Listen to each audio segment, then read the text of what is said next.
Munculnya kerajaan Majapahit sesudah tergulingnya kerajaan Jayakatuwang di Daha karena serangan pasukan Tartar dan pasukan Diyawijaya. Diketahui bahwa Singosari merupakan kerajaan yang didirikan oleh Ken Arok. Semasa keberlangsungannya, Singosari tidak luput dengan intrik-intrik politik internal, di mana menurut Serat Pararaton dan pemerintahan Singosari tidak dapat dilepaskan dengan tumpal nyawa dan lumuran darah. Ken Arok yang membunuh Tunggul Amatung dengan keris Empu Gandring tewas di tangan Anusapati. Sesudah memerintah 21 tahun, Anusapati tewas di tangan Apanji Tojaya. Atas hasutan Pranaraja, belum genap setahun memerintah, Apanji Tojaya tewas di tangan Wisnuwardana. Dan Kertanegara putranya dinobatkan sebagai raja. Bahkan pergolakan politik juga terjadi di Majapahit. Diyawijaya adalah raja pertama Majapahit.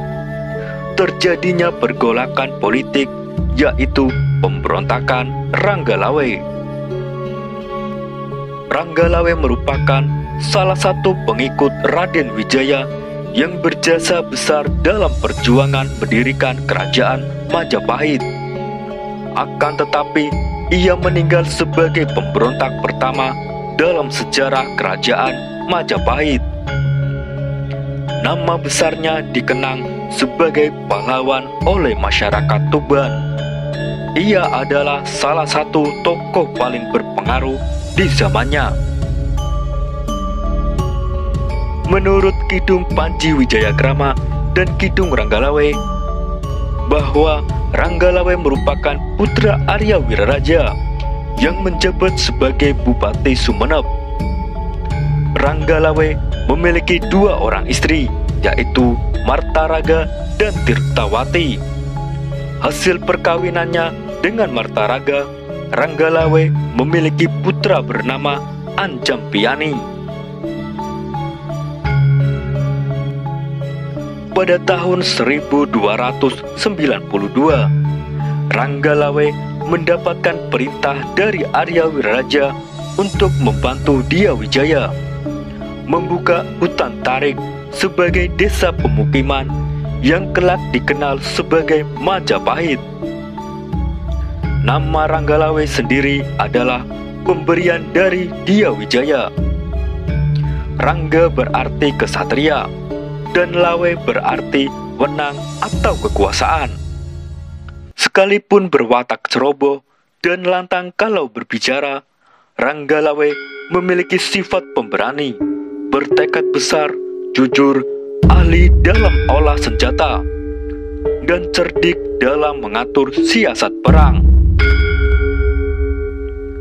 Pada saat perang melawan Jayakatuwang, Ranggalawe membantu Diyawijaya, baik menyediakan 27 ekor kuda dari Sumbawa sebagai kendaraan perang maupun turut menggempur benteng timur ibu kota Kadiri.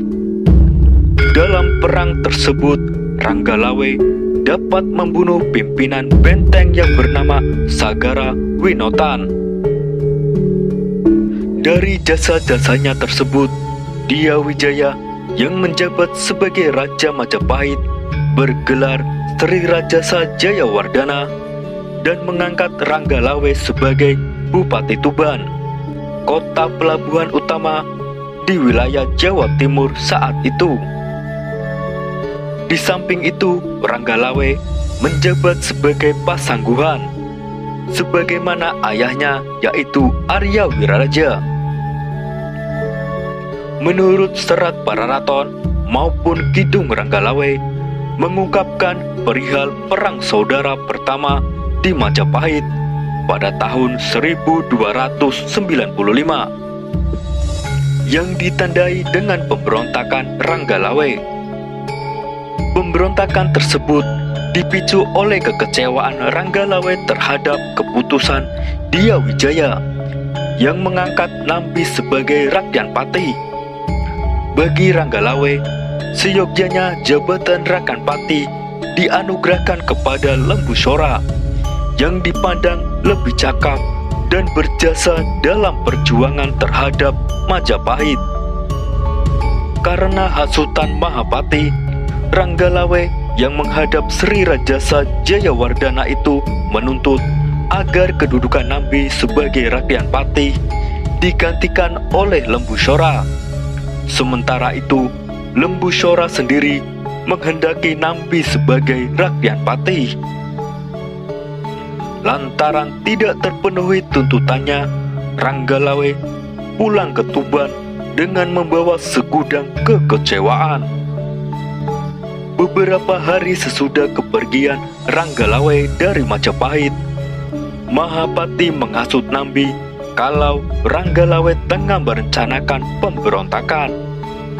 Mendengar pernyataan tersebut, Nambi beserta Lembu Sora, Kebo Anabrang beserta pasukan Majapahit menyerang Tuban. Dari Kidung Ranggalawe diketahui bahwa ketika Arya Wiraraja mendengar Ranggalawe pulang dari Majapahit, segera menemuinya.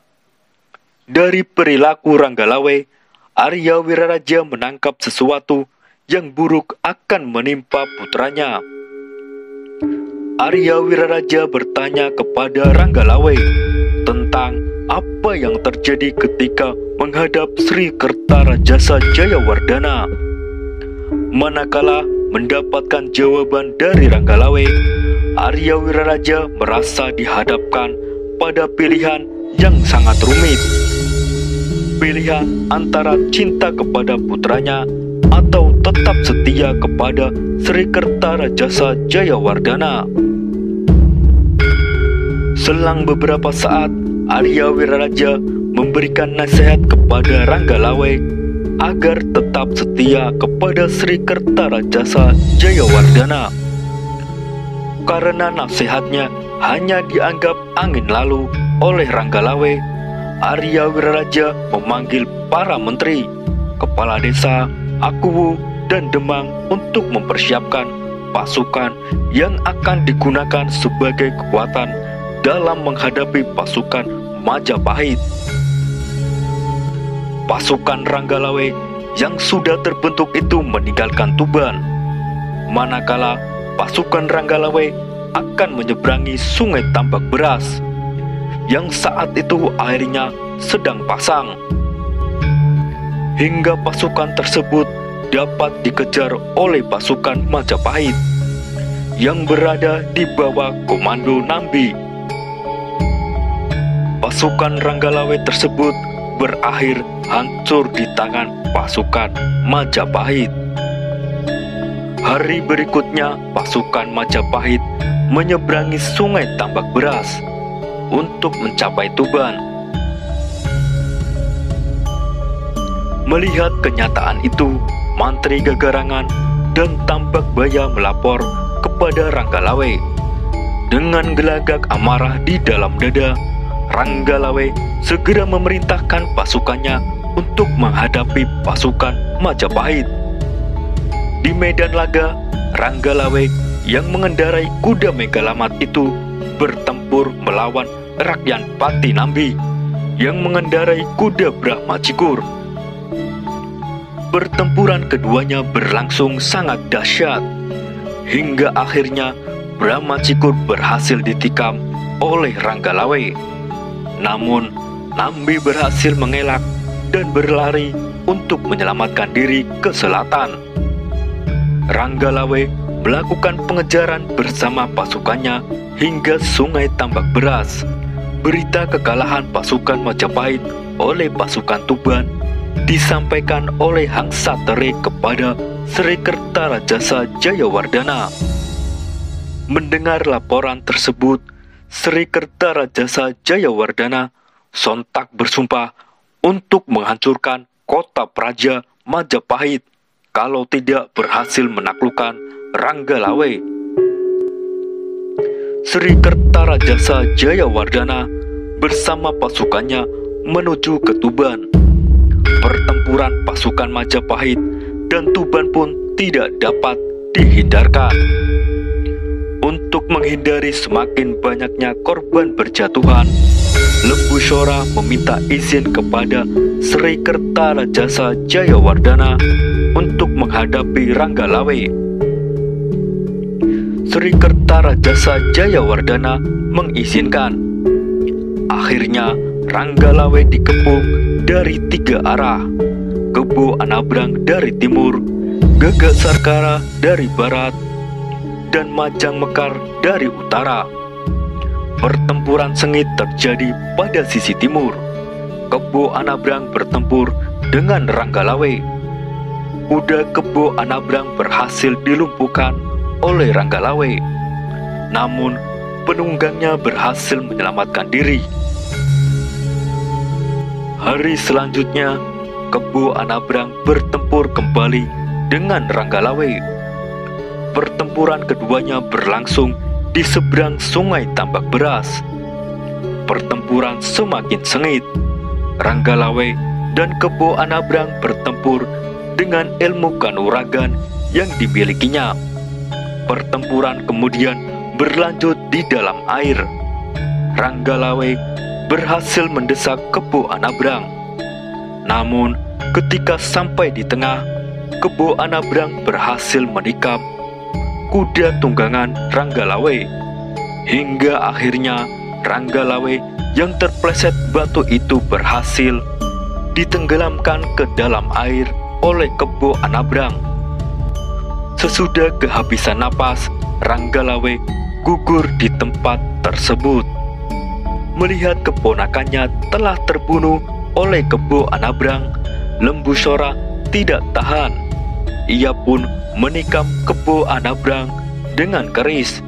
Mayatnya pun mengapung di sungai Tambak Beras.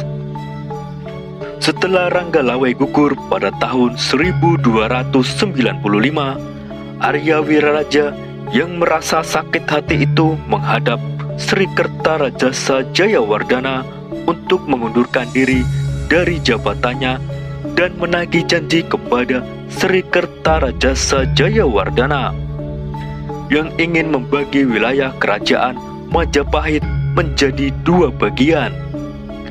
Janji itu dipenuhi oleh Sri Kertarajasa Jayawardhana.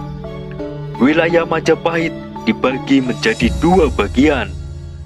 Bagian timur hingga selatan sampai pantai diserahkan kepada Arya Wiraraja, yang kemudian menjadi raja dengan ibu kota di Lumajang.